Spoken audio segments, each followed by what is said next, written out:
ನಮಸ್ತೆ. ನಾನು ಈ ಘಟನೆಯನ್ನ ಬಿಡಿ ಬಿಡಿಯಾಗಿ ನೋಡೋದಕ್ಕಿಂತ ಮನಸ್ಥಿತಿಯನ್ನ ನೋಡ್ತಾ ಇದ್ದೀನಿ ಕುಲಕರ್ಣಿ ಅವರೇ. ಮೋಡಸ್ ಆಪರೆಂಡಿ ಸೇಮು, ಎಲ್ಲಾ ಕಡೆ ಒಂದೇ ರೀತಿಯ ಮನಸ್ಥಿತಿ. ಈ ಮನಸ್ಥಿತಿ ಬಗ್ಗೆ ಏನು ಹೇಳ್ತೀರಿ ಕುಲಕರ್ಣಿ ಅವರೇ? ಇದು ಇಸ್ಲಾಮಿನ ಮುಖವಾಡವನ್ನು ತೋರಿಸ್ತಾ ಇದೆ, ಇದ್ರೊಳಗೆ ಯಾವುದೇ ಡೌಟ್ ಇಲ್ಲ. ಇವ್ರಿಗೆ ದೇಶದಲ್ಲಿ ಎಲ್ಲೆಲ್ಲಿ ಒಳ್ಳೇದಾಗುತ್ತೆ, ಇದು ಬಂದಂತಂದು ಕಾಶ್ಮೀರದಿಂದ ಪ್ರಾರಂಭ ಆಗಿದೆ. ಕಾಶ್ಮೀರದಲ್ಲಿ ಸೈನಿಕರ ಮೇಲೆ ಕೊಲ್ಲುವಂತ ಪ್ರಕ್ರಿಯೆ ಪ್ರಾರಂಭ ಆಯ್ತು, ಅದು ನಿರಂತರವಾಗಿ ಇಡೀ ದೇಶದಲ್ಲಿ ವಿಸ್ತಾರ ಹಾಕೊಂಡು ಇವತ್ತು ಕರ್ನಾಟಕಕ್ಕೂ ಬಂದು ನಿಂತ್ಕೊಂಡಿದೆ. ಇದು ಹಾಗಾದ್ರೆ ಮಾನಸಿಕತೆ ಯಾಕೆ ಬರ್ತಾ ಇದೆ ಅನ್ನುವಂಥದ್ದೆಲ್ಲ ಬಹಳ ಸ್ಪಷ್ಟ ಇದೆ.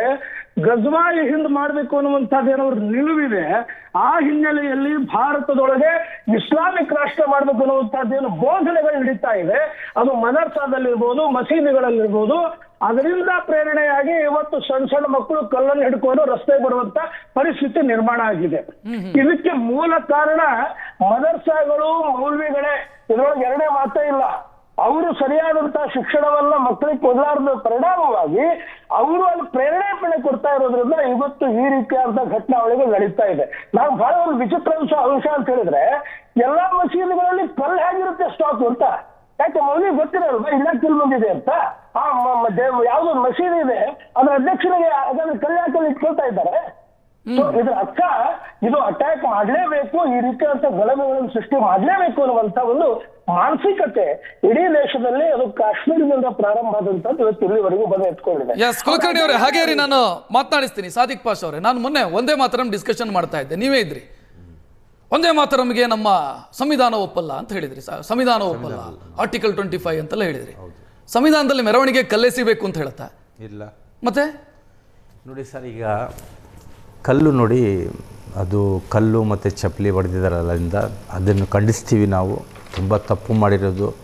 ಅವರು ಕಾನೂನು ಪ್ರಕಾರ ಏನು ಶಿಕ್ಷೆ ಇದೆ ಎಲ್ಲ ಕೊಡಬೇಕು ಅದಕ್ಕೆ.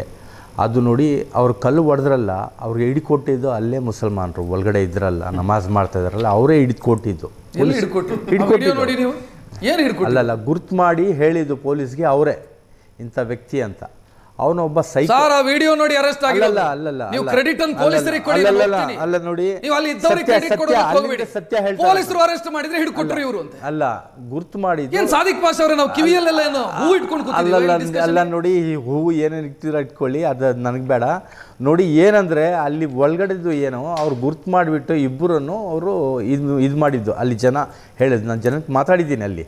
ಆಮೇಲೆ ಏನಂದರೆ, ಅದು ಪ್ರೊಸೆಷನ್ನು ಬರೋಕ್ಕೆ ಮುಂಚೆ 5 ನಿಮಿಷ ಮುಂಚೆ ಇದಾಗಿದೆ. ಅದು 2 ಕಲ್ಲು, ಒಂದು ರ್ಯಾಕ್ಗೆ ಸಪೋರ್ಟ್ ಕೊಟ್ಟಿರೋದು ಕಲ್ಲು ಮತ್ತೆ ಚಪ್ಪಲಿ.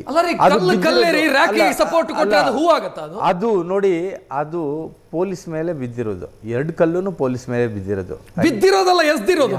ಎಸಿದ್ದಾರೆ, ಕಲ್ಲು ಹಾಕಿದ್ದಾರೆ, ಪೊಲೀಸ್ ಮೇಲೆ ಇದಾಗಿರೋದು. ಇನ್ನೊಂದು ನೋಡಿ, ಇದು ಪ್ರವೋಕ್ ಯಾಕೆ ಮಾಡ್ತಾರೆ ನೋಡಿ. ಯಾವುದನ್ನಾಗಲಿ, ನಮ್ಮ ಮಿಲಾದುನ್ ನಬಿ ಆಗಲಿ, ಮತ್ತು ಶಿವಾಜಿದಾಗಲಿ, ಗಣೇಶದಾಗಲಿ, ಅದು ಒಂದು ಭಕ್ತಿ ಕಾರ್ಯಕ್ರಮ.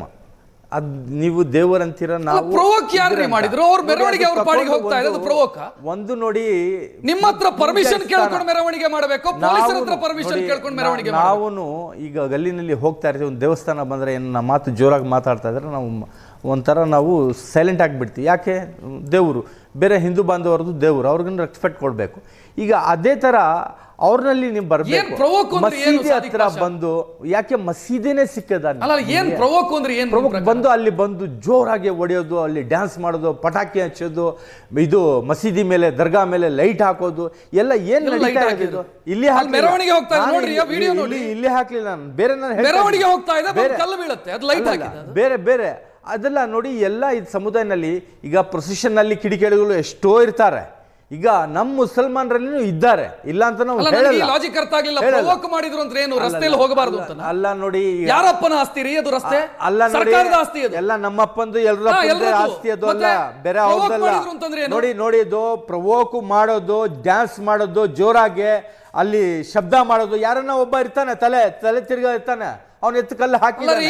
ಅದಕ್ಕೆ ನೋಡಿ, ಹನುಮಾನ್ ಚಾಲೀಸ್ ಓದ್ತಾರಲ್ಲ, ಬೆಳಿಗ್ಗೆ ಆದ ತಕ್ಷಣ ನಮ್ಮ ಮನೆ ಪಕ್ಕ ಇದು ಹಾಕ್ತಾರೆ, ಭಕ್ತಿ ಗೀತೆ ಹಾಕ್ತಾರೆ. ನಾವು ಕೇಳಲ್ವಾ? ನಮ್ಗೆ ಕಿವಿ ಇಲ್ವಾ? ನಾವು ಕೇಳ್ತೀವಿ. ನೋಡಿ, ಇದನ್ನು ಎಲ್ಲ ಮುಸಲ್ಮಾನರು ಇವರು ಇಂಥ ಮಾಡೋ ಕೆಲಸ ಅವ್ರಿಗೆ ಬೈಕಾಟ್ ಮಾಡ್ತೀವಿ. ಅವರು ನಮ್ಮಿಂದಾನು ನಾವು ಈ ಕ್ರಮ ತಗೊಳ್ತೀವಿ. ಯಾಕಂದ್ರೆ ಇನ್ನೊಂದು ಸಲ ಈ ತರ ಆಗ್ಬಾರ್ದು. ಕರ್ನಾಟಕ ಶಾಂತಿಯ ತೋಟ ಈಗ ಏನು 2000 ಅಲ್ಲ ರೀ ಸಾದಿಕ್ ಪಾಷಾ ಅವರೇ, ಪದೇ ಪದೇ ರಿಪೀಟ್ ಆಗ್ತಿದೆ. ಓಂ ಶಕ್ತಿ ಮಾಲಾಧಾರಿಗಳ ಮೇಲೆ ಕಲ್ಲು ಬಿತ್ತು, ಚಿಕ್ಕಮಗಳೂರಲ್ಲಿ ದಲಿತರ ಮನೆ ಕಲ್ಲು ಬಿತ್ತು, ಈ ವರ್ಷದ ಇನ್ಸಿಡೆಂಟ್ ನೋಡಿ. ಬಾಗಲಕೋಟೆಯಲ್ಲಿ ಮೆರವಣಿಗೆ ಮೇಲೆ ಕಲ್ಲು ಬಿತ್ತು. ಚಿಕ್ಕಮಗಳೂರು ಸರಿಯಾಗಿ ಮಾಹಿತಿ ನಿಮ್ಗೇನು ನಾನು ಹೇಳಬೇಕು. ಫಸ್ಟ್ ಏನು 3 ಹುಡುಗರಿಗೆ ಹಿಡಿದ್ರು, ಅವ್ರು ಪಾನಿಪುರಿ ತಿನ್ಕೊಂಡು ಬರ್ತಾ ಇದ್ದೆ, ಆವಾಗೆ ನನಗೆ ಹಿಡಿದು ಹೊಡೆದ್ರ ಅಂತ. ಅದು ಸತ್ಯನೇ. ಆ 3 ಹುಡುಗರು ಹಾಸ್ಪಿಟ್ಲ್ನಲ್ಲಿ ಇದ್ದರು. ಈಗ ಪೊಲೀಸ್ ನಿನ್ನೆ ಮೊನ್ನೆ ಏನು ರಿಪೋರ್ಟ್ ಇದ್ದೆ ಕೇಳಿ, 3 ಹುಡುಗರು ಹಿಂದೂ ಹುಡುಗರು ಹೊಡೆದಿರೋದು, ಅವ್ರನ್ನು ಹಿಡಿದಿದ್ದಾರೆ. ಪೊಲೀಸ್ ಒಳ್ಳೆ ಕೆಲಸ.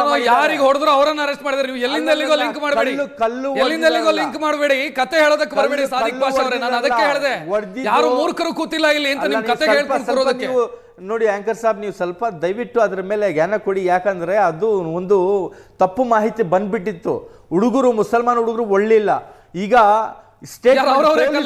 ಪೊಲೀಸ್ ಸ್ಟೇಟ್ಮೆಂಟ್ ಇದೆ, ಚಿಕ್ಕಮಂಗ್ಳೂರಿನಲ್ಲಿ ಹೊಡೆದಿರೋದು ಹಿಂದೂ ಹುಡುಗರು 3 ಹುಡುಗರು ಅಂತ ಈಗ ಗೊತ್ತಾಗಿದೆ. ಅವ್ರ ಪಾಪ ಅವ್ರನ್ನು ಹೊಡೆದ್ರು, BHP-ನವರು RSS ನವರು ಬಜರಂಗ ದಳನ ಹೊಡೆದು ತಕೊಂಡು ಹೋಗ್ಬಿಟ್ಟು ಸ್ಟೇಷನ್ ಕೊಟ್ಟರು. ಜಯನಗರದಲ್ಲೂ ಕಲ್ಲೆಸ್ತಿದ್ದು ಓಂ ಶಕ್ತಿ ಮಾಲೆ ಹಿಂದೂಗಳೇ ಕಲ್ಲೆಸ್ತಿದ್ದು. ನೋಡಿ ಏನು ಒಂದು ಸತ್ಯ ಬರುತ್ತೆ ಆಚೆ, ಸಡನ್ ಆಗಿ ಬರುತ್ತೆ ಸತ್ಯ, ಅದು ಸತ್ಯ ಇರಲ್ಲ. ಇದ್ರ ಬಗ್ಗೆ ಬೆಂಕಿ ಕೊಟ್ಟಿದ್ದು ಹಿಂದೂಗಳೇ, ಬಾಗಲಕೋಟೆ KG-ಹಳ್ಳಿಯಲ್ಲಿ ಬೆಂಕಿ ಕೊಟ್ಟಿದ್ದು ಹಿಂದೂಗಳೇ. ಸಾದಿಕ್ ಪಾಷಾ ಅವರ ಲಾಜಿಕ್ ಪ್ರಕಾರ ಆಯ್ತು, ಮುಸಲ್ಮಾನ್ ತಪ್ಪು ಮಾಡ್ದ, ಅವನಿಗೆ ಶಿಕ್ಷೆ ಸಿಕ್ಕತ್ತೆ. ಈಗ ಇವ್ರು ಏನ್ ಮಾಡ್ತಾ ಇದ್ದಾರೆ, ಇವ್ರು ಏನು ತರಕಾರಿ ಅಂಗಡಿ ಬಿಡ್ತಾ ಇಲ್ಲ, ಬೆಂಕಿ ಹಚ್ತಾ ಇದ್ದಾರೆ ತರಕಾರಿ. ಇನ್ನೊಂದು ಇನ್ನೊಂದು ಸರ್ ನಾನು ಹೇಳ್ತೀನಿ ನೋಡಿ, ಅಲ್ಲೇ ಬಾಗಲಕೋಟ್ನಲ್ಲಿ ಆ ಶಾಸಕ ಜೊತೆನಲ್ಲಿ ಒಂದು ಇದು ಸ್ಲೋಗನ್ ಹೇಳ್ಕೊಂಡು ಹೋಗ್ತಾ ಇದ್ದಾರೆ, ಈ ದೇಶ ಮೇ ರಹನಾ ಹೋಗಾ ಅಥವಾ ರಾಮ್ ರಾಮ್ ಕೆಹನಾ ಹೋಗಾ. ಏನಿದೆಲ್ಲ, ಏನ್ ತಮಾಷೆನಾ ಇದೆಲ್ಲ? ದಿಲೀಪ್ ಅವರ, ನೀವು ಸರ್ಕಾರವನ್ನ ನೇರವಾಗಿ ನಿಮ್ಮ ಪಕ್ಷ ಟಾರ್ಗೆಟ್ ಮಾಡ್ತಾ ಇದೆ. ಸರ್ಕಾರ ಏನ್ ಮಾಡಬೇಕಿತ್ತು? ಯಾರು ಕಲ್ಲೆಸ್ತಿದ್ದಾರೋ ಅವರನ್ನು ಅರೆಸ್ಟ್ ಮಾಡಬೇಕಿತ್ತು, ಅದನ್ನು ಸರ್ಕಾರ ಮಾಡಿದೆ. ನೀವು ಸರ್ಕಾರ ಜಿಹಾದಿಗಳ ಬೆಂಬಲಕ್ಕೆ ನಿಂತಿದೆ, ಸರ್ಕಾರ ಅವರ ಬೆಂಬಲಕ್ಕೆ ನಿಂತಿದೆ ಅಂತ ಹೆಂಗೆ ಹೇಳ್ತೀರಿ ಸರ್? ನೋಡಿ ರಕ್ಷಿತ್ ಸರ್, ಹಳೆ ಹುಬ್ಬಳ್ಳಿ ಕೇಸು 43 ಜನ ಕ್ರಿಮಿನಲ್ಗಳು, ಅವರ ಕೇಸ್ಗಳನ್ನು ವಾಪಸ್ ತೆಗೆದುಕೊಳ್ಳುತ್ತೆ ಈ ರಾಜ್ಯ ಸರ್ಕಾರ. ಯಾಕೆ ತೆಗೆದುಕೊಳ್ತು? ಹಳೆ ಹುಬ್ಬಳ್ಳಿನಲ್ಲಿ ಯಾರೋ ಒಬ್ಬ ಕಿಡಿಗೇಡಿ ಪೋಸ್ಟ್ ಹಾಕಿದ್ದ ಅಂತ ಕಾರಣಕ್ಕೋಸ್ಕರ ಆ ಕಿಡಿಗೇಡಿನ ಅರೆಸ್ಟು ಮಾಡಿದ್ರು, ಜೈಲಿನಲ್ಲೂ ಇಟ್ಕೊಂಡ್ರು. ಇವ್ರು 106 ಜನ ಸೇರಿದ್ರು ಸ್ಟೇಷನ್ ಮುಂದೆಗಡೆ. ಅವ್ನು ನಮ್ಮ ಕೈ ಕೊಡಿ ಅಂತಂದ್ರು, ಇವ್ರು ಕೊಡಲ್ಲ ಅಂತ ಅಂದರು ಪೊಲೀಸ್ನವರು. ಕೊಡಲ್ವಾ ನೀವು? ನಿಮಗೆ ಬೆಂಕಿ ಇಕ್ತೀವಿ, ಕಲ್ಲು ಹೊಡಿತೀವಿ. ಅರೆ ಏನಿದು? ಅದಾದ್ಮೇಲೆ ಸರ್ ನನಗೆ ಈಗ ಹುಬ್ಬಳ್ಳಿ ಬಾಗಲಕೋಟೆ ಕೇಸಲ್ಲಿ ಸರ್ಕಾರವನ್ನು ನೀವು ತಪ್ಪಿತಸ್ಥ ಸ್ಥಾನದಲ್ಲಿ ಯಾಕೆ ನಿಲ್ಲಿಸ್ತಾ ಇದ್ದೀರಿ? ಅದಕ್ಕೆ ಬರ್ತಾ ಇದ್ದೀನಿ. ಸೇಮ್ ಪ್ಯಾಟ್ರನ್ ಉದಯಗಿರಿನಲ್ಲಿ ಯಾವನೋ ಪೋಸ್ಟ್ ಹಾಕಿದ್ದ, ಅವನ್ನ ನಾವು ಇಟ್ಕೊಂಡು ಹೋದ್ರು, ಬಿಡ್ಲಿಲ್ಲ, ಈಚೆಗಡೆ ಕೊಡಲಿಲ್ಲ, ಬೆಂಕಿ ಇಕ್ಕಿದ್ರು. ಸೇಮ್ ಪ್ಯಾಟ್ರನ್ ರಿಪೀಟ್ ಆಗ್ತದೆ ದಾವಣಗೆರೆನಲ್ಲಿ. ಅದೇ ರೀತಿ ಪೊಲೀಸ್ ಸ್ಟೇಷನ್ಗೆ ಹೊಡೆದ್ರು ಪೊಲೀಸ್ನವ್ರಿಗೆ. ಅಂದರೆ ಇವ್ರು ಮಾಡ್ತಿರ್ತಕ್ಕಂಥ ಕೆಲಸ ಇವ್ರು ಕೇಳಿದ ತಕ್ಷಣ ಪೊಲೀಸ್ನವ್ರು ಕೊಟ್ಬಿಡ್ಬೇಕು. ಇವ್ರಿಗೆ ಪೊಲೀಸ್ನವ್ರಿಗೆ ಭಯ ಇಲ್ಲ. ಇವತ್ತು ಅದೇ ಆಗ್ತಾ ಇರ್ತಕ್ಕಂಥದ್ದು. ಕೇಸನ್ನು ವಾಪಸ್ ತೆಗೆದುಕೊಳ್ತಾ ಇದ್ದಾರೆ ರಾಜ್ಯ ಸರ್ಕಾರ. ಇದೇ ಚಿತ್ತಾಪುರದಲ್ಲಿ 30 ಜನ ಗೋಕಳ್ಳರ ಕೇಸನ್ನು ವಾಪಸ್ ತೆಗೆದುಕೊಬೇಕು ಅಂತೇಳಿ ಪ್ರಿಯಾಂಕಾ ಗಾಂಧಿ ಹೋಗ್ತಾರಲ್ಲ, ಆಗ ಇವ್ರಿಗೆ ಧೈರ್ಯ ಬಂತು. ಅರೆ ನಮ್ಮ ಸರ್ಕಾರ ಇದೆ ರೀ, ಕಾಂಗ್ರೆಸ್ ಸರ್ಕಾರ, ನಾವು ಏನೇ ಮಾಡಿದ್ರು, ಕಲ್ಲು ಹೊಡೆದ್ರು, ಬೆಂಕಿ ಇಕ್ಕಿದ್ರು, ಪೊಲೀಸ್ನವ್ರು ಹೊಡೆದ್ರು ನಮ್ಮ ಕೇಸ್ ವಾಪಸ್ ತೆಗೆದುಕೊಳ್ತಾರೆ. DJ ಹಳ್ಳಿ KG ಹಳ್ಳಿ ಸ್ವತಃ ಜಮೀರ್ ಅಹಮದ್ ಹೋಗ್ತಾರೆ, ಹೋಗಿ ಅವ್ರನ್ನ ವೆಲ್ಕಮ್ ಮಾಡ್ತಾರೆ, ಹೂಗುಚ್ಚ ಕೊಟ್ಟು ಬನ್ನಿ ಅಂತೇಳಿ. ಸ್ವತಃ ತನ್ವೀರ್ ಸೇಠ್ ಲೆಟರ್ ಬರೀತಾರೆ ಸರ್, ಸರ್ಕಾರಕ್ಕೆ ಲೆಟರ್ ಬರೀತಾರೆ, ಇವ್ರು ಅಮಾಯಕರಿದ್ದಾರೆ, ಇವ್ರ ಕೇಸನ್ನು ವಾಪಸ್ ತೆಗೆದುಕೊಳ್ಳಿ ಅಂತೇಳಿ. ಇವ್ರಿಗೆ ಚೆನ್ನಾಗಿ ಗೊತ್ತಿದೆ, ನಾವಿವತ್ತು ಏನೇ ಮಾಡಿದ್ರು ಸರ್ಕಾರ ಕೇಸನ್ನು ವಾಪಸ್ ತೆಗೆದುಕೊಳ್ತದೆ ಅಂತೇಳಿ. ಇವ್ರು ಮಾಡಕ್ ಕೊಟ್ಟಿದ್ದಾರೆ ಇಷ್ಟೇ ಸರ್. ಇವತ್ತು ಬಾಗಲಕೋಟೆನಲ್ಲಿ ಮಸೀದಿ ಮುಂದಗಡೆ ಪ್ರೊಟೆಸ್ಟ್ ಹೋಗ್ಬಾರ್ದಾ ಅಥವಾ ಮೆರವಣಿಗೆ ಹೋಗ್ಬಾರ್ದಾ ಸರ್? ಇವ್ರು ಈದ್ ಮಿಲಾದ್ ಮಾಡ್ತಾರೆ ಸರ್. ಈ ಕಳೆದ 2 ತಿಂಗಳಿಂದ ಇಡೀ ರಾಜ್ಯಾದ್ಯಂತ ಮಾಡ್ತಾರೆ. ಎಲ್ಲೂ ಕೂಡ ಒಂದೇ ಒಂದು ಕಲ್ಲನ್ನೇ ಎಸ್ತಿಲ್ಲ ಹಿಂದೂ ಸಮಾಜ. ಕೈ ಮುಗಿದು ಅವರಿಗೆ ನಾವು ರೆಸ್ಪೆಕ್ಟ್ ಅನ್ನ ಕೊಟ್ಟಿದ್ದೀವಿ. ಅರೆ ನಮ್ಮದನ್ನ ಯಾಕೆ ನೀವು ತಡ್ಕೊಳ್ಳಲ್ಲ? ನಮ್ಮ ಭಾವನೆಗೆ ಯಾಕೆ ಧಕ್ಕೆ ಮಾಡ್ತಿದ್ದೀರಿ? ನಮ್ಮ ಗಣೇಶನ ಮೆರವಣಿಗೆ ಯಾಕೆ ಕಲ್ಲು ಹೊಡಿತೀರಿ? ನಮ್ಮ ಭಾವನೆಗೂ ಬೆಲೆ ಇದೆ ಸ್ವಾಮಿ. 1947ರಲ್ಲಿ ಭಾರತ ಮತ್ತು ಪಾಕಿಸ್ತಾನ ಅಂತೇಳಿ ಧರ್ಮಾಧಾರಿತ ವಿಭಜನೆ ಆದಾಗ ನಿಮ್ಮ ಮಹಮ್ಮದ್ ಅಲಿ ಜಿನ್ನನ ಸಪೋರ್ಟರ್ಸ್ ಎಲ್ಲ ಹೊಟ್ಟೋದ್ರು. ನೀವು ಇಲ್ಲಿದ್ದಂತಹ 7-8% ಹಿಂದೂಸ್ತಾನವನ್ನು ಅಕ್ಸೆಪ್ಟ್ ಮಾಡ್ಕೊಂಡು ಒಪ್ಕೊಂಡು ನಾವಿಲ್ಲಿ ಬದುಕ್ತೀವಿ, ನಿಮ್ಮ ಜೊತೆ ಶಾಂತಿಯುತವಾಗಿರ್ತೀವಿ ಅಂತ ಇದ್ದೀರಿ. ಇದ್ದಾದ್ಮೇಲೆ ಏನಿದು? ಏನ್ ಮಾಡಬೇಕು ಅಂತ ಹೊರಟಿದ್ದೀರಾ ನೀವು? ಭಾರತದ ಸಂಸ್ಕೃತಿ, ಭಾರತ ಅಂತ ಅಂದ್ರೆ ಏನು ಸರ್? ಇಡೀ ಪ್ರಪಂಚದಲ್ಲಿ ಭಾರತ ಅಂತಂದ್ರೆ ಕೈ ಮುಗಿತಕ್ಕಂಥ ಸಂಸ್ಕೃತಿ, ಹಿಂದೂ ಸಂಸ್ಕೃತಿ, ಆಚರಣೆ ಸಂಸ್ಕೃತಿ, ಅದೇ ಬೇರೆ ದೇಶದ ಸಂಸ್ಕೃತಿಗಳು ಬೇರೆ ಇದೆ. ಆದ್ರಿಂದ ನಾವಿವತ್ತು ಇವ್ರಿಗೆ ಹೇಳೋದಿಷ್ಟೇ, ನೀವು ಇಲ್ಲಿ ಉಳ್ಕೊಂಡಿದ್ದೀರಿ, ಈ ದೇಶಕ್ಕೆ ರೆಸ್ಪೆಕ್ಟ್ ದಿಲೀಪ್ ಅವರೇ,